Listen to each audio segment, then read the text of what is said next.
Welcome to the second Conceptual Design lecture.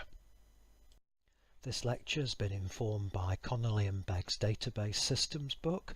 However, their book is primarily about developing a database, where we are developing potentially any data system.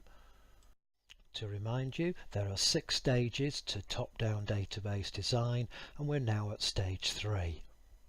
Last week we focused on stages 1 and 2. Today we're going to focus on stages 3, 4, 5 and 6. Stage 3. Identify and associate attributes with entities. For each entity discovered during stage 2, identify potential attributes of that entity. An attribute is a property of that entity which provides some descriptive detail.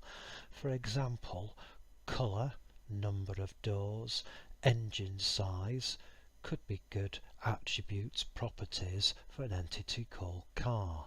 First name, surname, address, phone number could be good attributes, properties for an entity called customer. Where possible, the attribute name should be meaningful on its own, or at least meaningful within the context of the entity it is part of. To help identify possible attributes of an entity, it's helpful to understand the different types of attributes which make up an entity. To help identify possible attributes of an entity, it's helpful to understand the different types of attribute which make up an entity. They can be divided into 4 categories: simple, composite, multivalued and derived. Simple attributes are those attributes which cannot sensibly be made any simpler. Colour, birthday, country, first name, price, vehicle registration number. However, it does depend a little bit on the context. So birthday might be a simple attribute for some university student database, but it might not be a simple attribute in some system which lists everyone's birth date by month. The second type of attribute is a composite or complex attribute. These are typically made up of simple attributes. So address could be divided into the simple attributes: house number, street, town, county, postcode and so on. Another composite or complex attribute, name, could be divided into first name, middle name, surname, title and so on. Composite attributes are usually divided into simple attributes at the next database design process, logical design. The third type of attribute is a multi-valued attribute. That is, this attribute can hold multiple values for a particular entity occurrence instance. So if you had an entity with an attribute telephone number, potentially it could hold different types of telephone number: a home telephone number, work telephone number, mobile telephone number. It would be a multi-valued attribute. An attribute qualification, it may be in a student entity, could hold school, college and university qualifications. Multi-valued attributes usually become entities in the next design stage. Finally, there are the fourth and final type of attribute is a derived attribute. That is, its value is based on the value or values of other attributes in that entity or maybe in other entities. So age would typically be a derived attribute because it's based on another attribute called birth date. Deposit might be a derived attribute because it's based on monthly rental, and so on.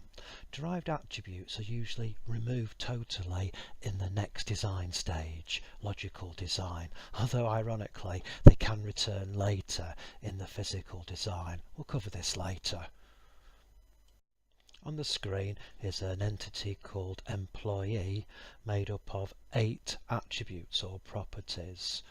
Which of those attributes are simple, composite, multi-valued derived. Stop the video now and have a go. So I said a simple attribute is one that can't be sensibly divided still further.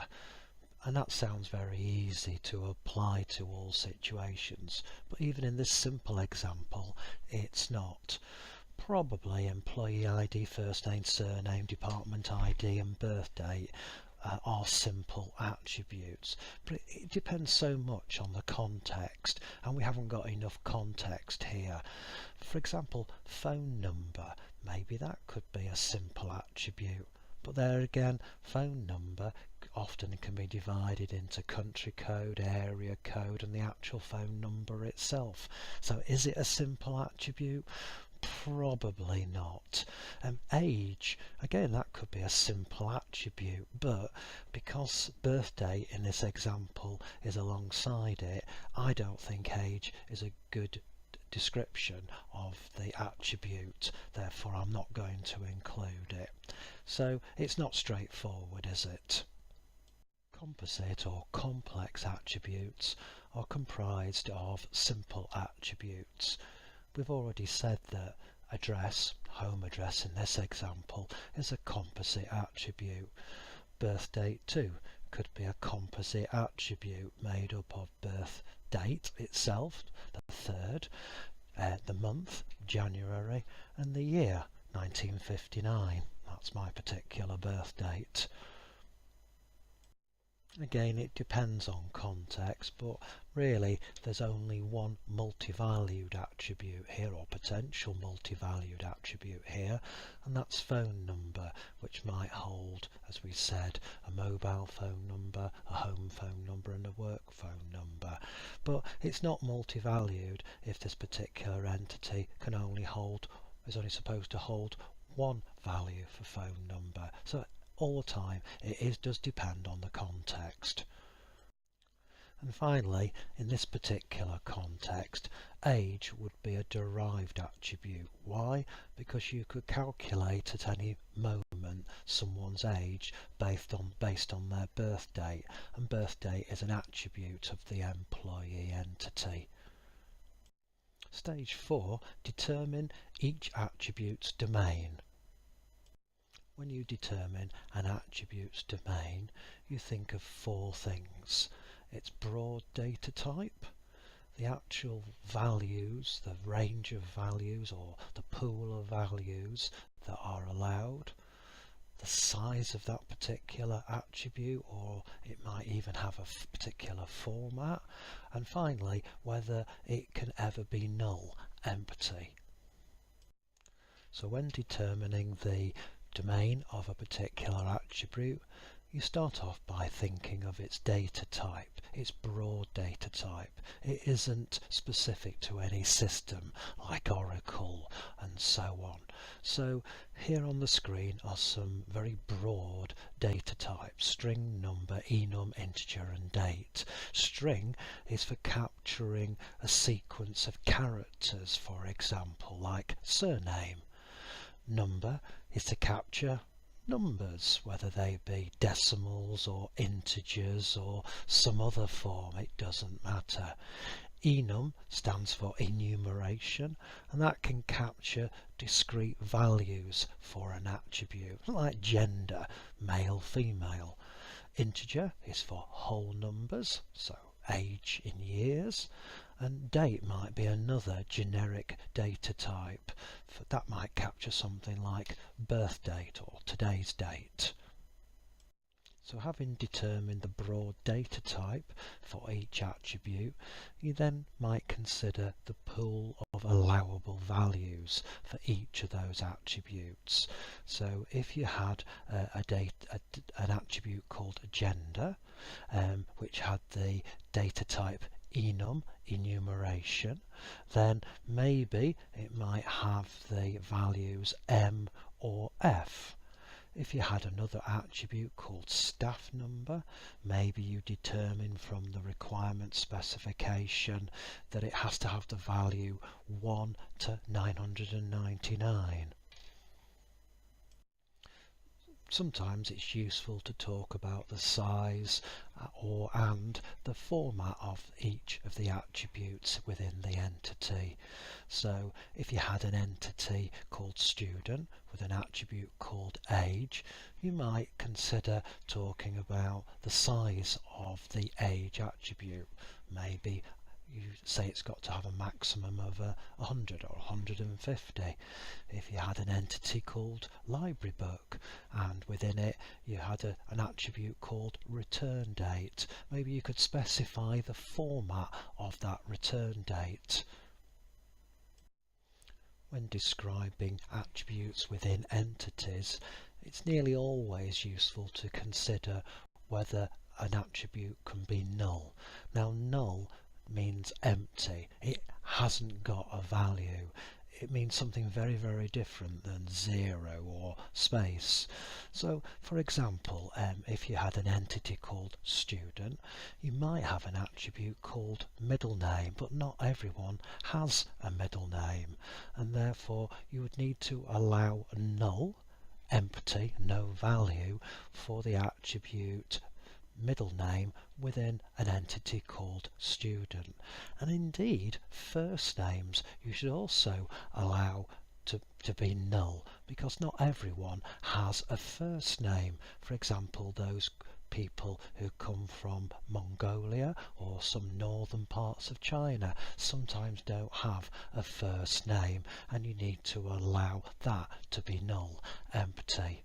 And finally, a student might have a birthday attribute which you say has to be set to not null. In other words, there always has to be a birth date there if you have an instance of the entity student. So here's something for you to do. For the entity employee, which is shown on the screen now, describe each of the attributes within it in terms of maybe the broad data type, the domain pool, size and format of that attribute, and whether or not it can be null. So here's my attempt at describing each of the attributes within the entity called employee, and I've done it as a table, and because I've done it as a table, you might describe this as a conceptual design data dictionary. Of particular interest is birth date. Here I struggled a little bit, because what is the maximum birth date? Well, it depends a little bit on what day it is. So I've decided that the maximum value for birth date is like a dynamic value. It's a value of today. But which domain pool is it? Well, I thought, well, there are different types of calendar, and a person's age, for example, changes depending on which calendar you're considering. However, the Gregorian calendar is the most popular calendar used in the world, so I've chosen that for the domain pool. Stage 5, determine identifier and descriptor attributes. Attributes can either be identifiers or descriptors, and here I'm thinking particularly of simple attributes, not composite, complex, multi-valued attributes, but simple attributes.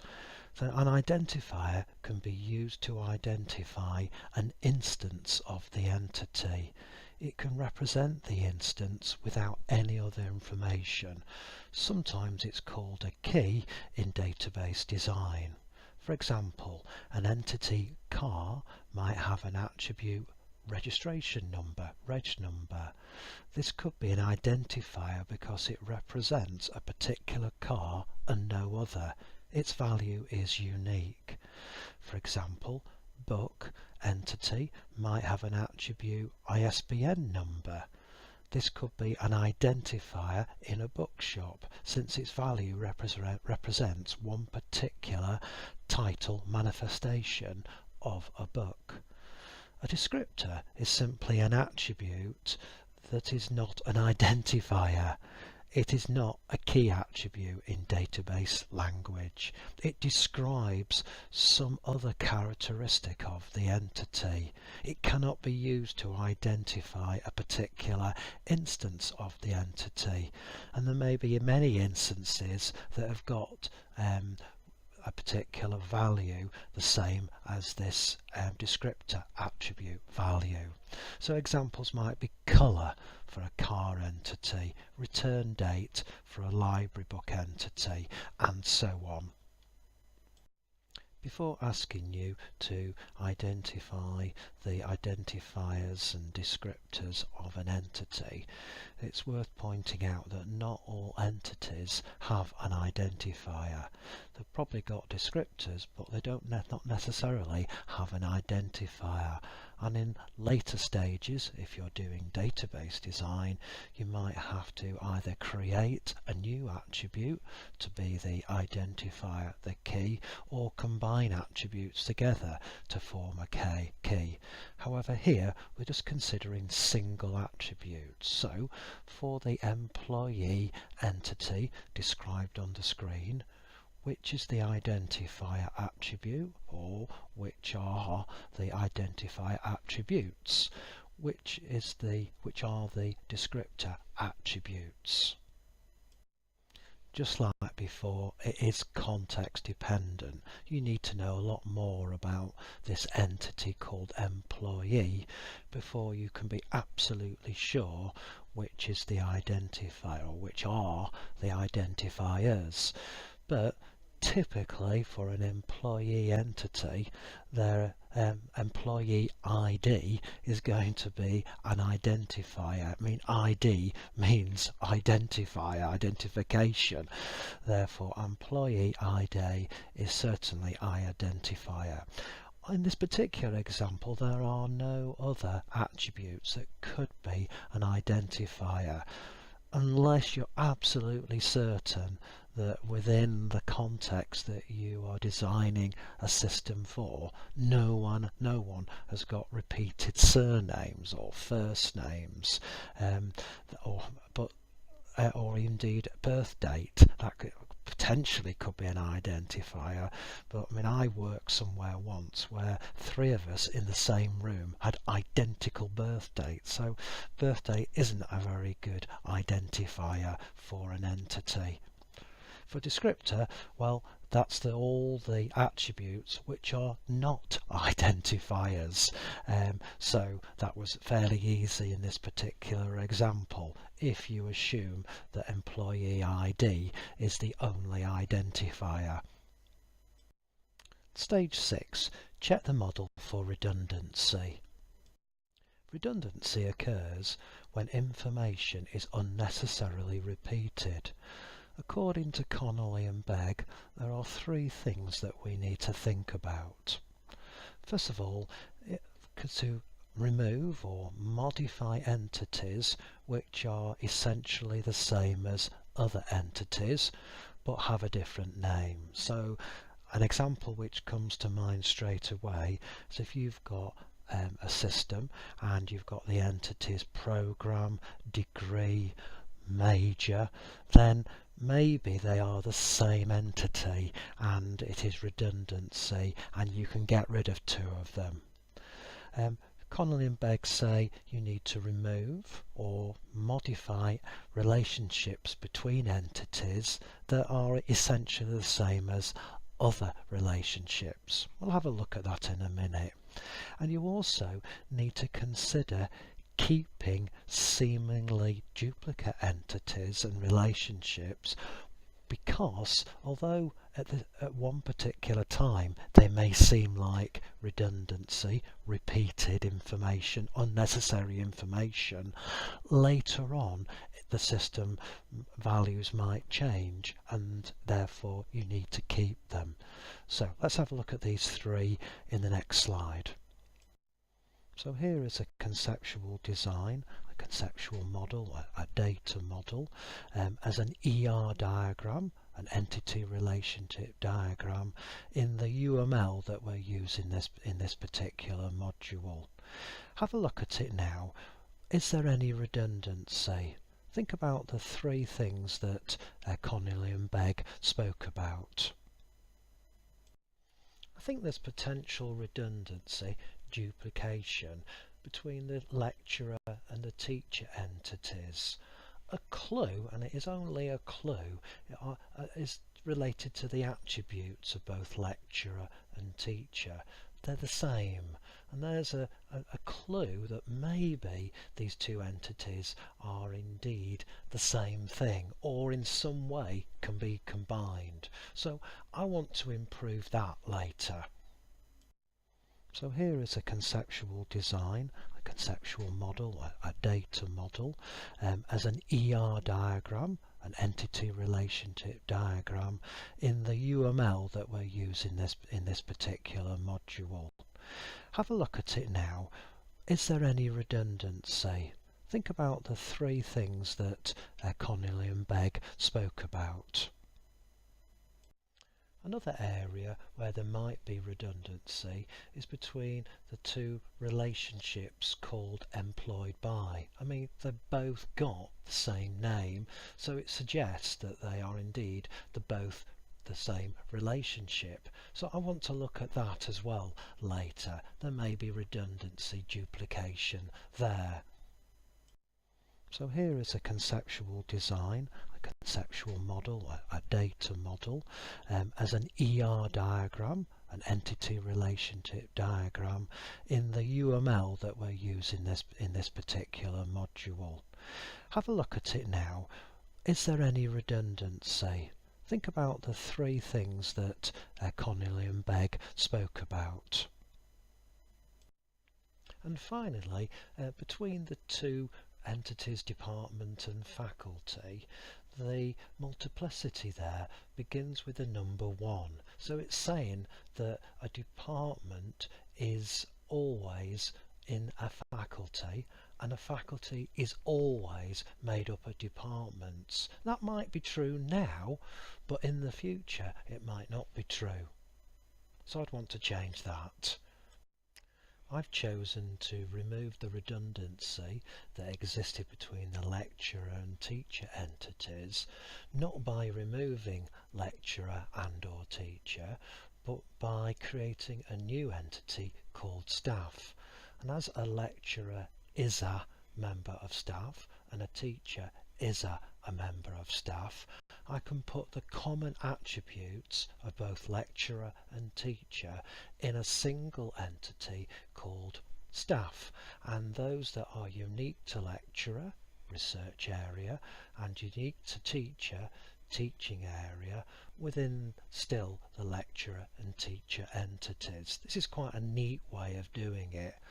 Alternatively, I could have completely got rid of the lecturer and teacher entities and just had a staff entity with an attribute research teaching area to capture research area or teaching area, depending on whether it was a lecturer or teacher.